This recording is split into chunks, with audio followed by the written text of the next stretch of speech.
Well, it's kind of like my idea and my thesis. So, for a long time, the crypto market's just been trading with the money that's currently in it, right? Like, there hasn't been this like huge swell of new money enter the space. That kind of changed a few weeks ago. We've seen total market cap, which is you can look at the ticker on TradingView. It's just called total. Also, if you go to Coin Market Cap, CoinGecko, anything like that, just look at the total market cap in the space. But at the end of the day, the amount of dollars coming into crypto, it's at new all-time highs, right? And we've obviously seen Bitcoin move into new all-time highs. And now, obviously, the talk of the town is, okay, well, when does that flow on to altcoins? Now, I've got a nice little graphic, which we'll share in the show notes as well as in today's chat. But generally speaking, in the past with cycles that we've been in the last one and the one before that, this isn't anything new. Like we have seen when new money does enter the space, it does generally start to result in Bitcoin reaching new all-time highs. And then it's just a trickle, I guess, down the ladder. So we've got the high caps, the mid caps, the low caps. So we're talking ranking by market cap. Generally, the flow does flow very laminar, like it does just go down.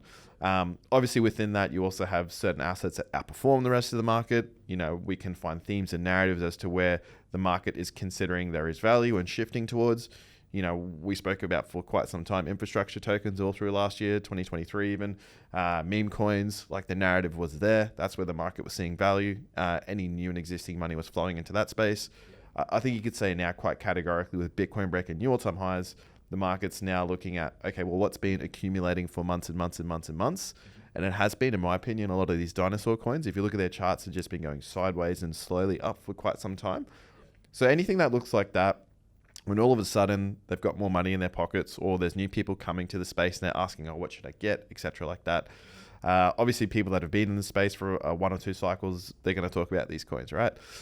So when we see price move higher, it's very simply there's no selling. Like there's just either the same amount or more buying, but no selling. So I think once the sellers come in, that's going to be something that could be quite interesting to watch. There are a few technical ways you can kind of watch those things with like volume profiles and things like that.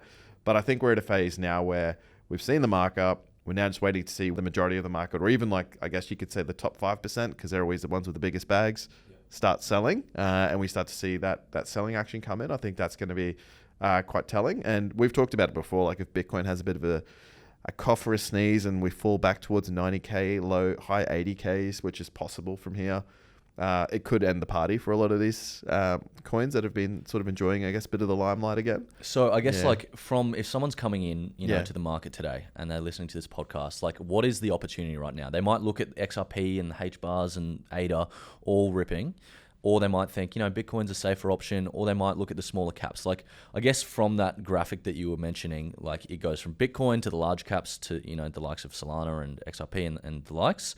And then it goes down to medium caps. Are you currently looking at those medium caps, say from like the top 20 to top 100 coins, or do you still think that Bitcoin has a little bit of time left in the spotlight? Yeah, I guess. All right. So for me, I definitely still think there's definitely one more big move coming for Bitcoin before we start to see altcoins really get to really have their time to continue to like break highs consistently.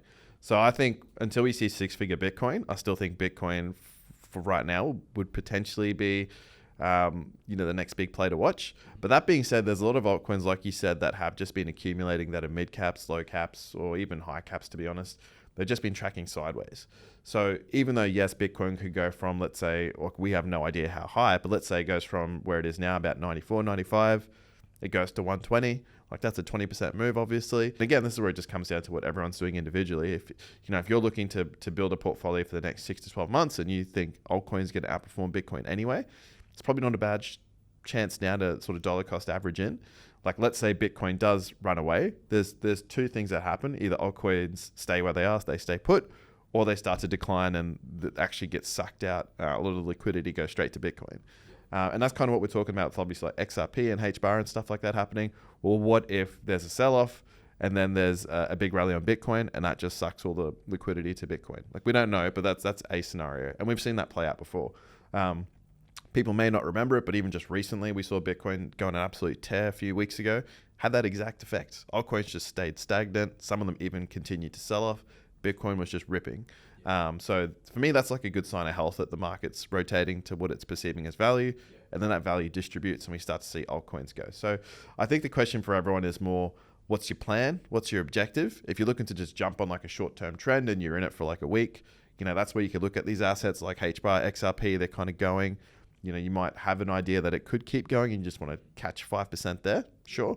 But if you're more thinking 6 months, 12 months, 18 months, it's probably time to start scouting those, like as you're saying, like top, around that, anywhere from rank 20 to rank 50, 60, mid cappy-ish area.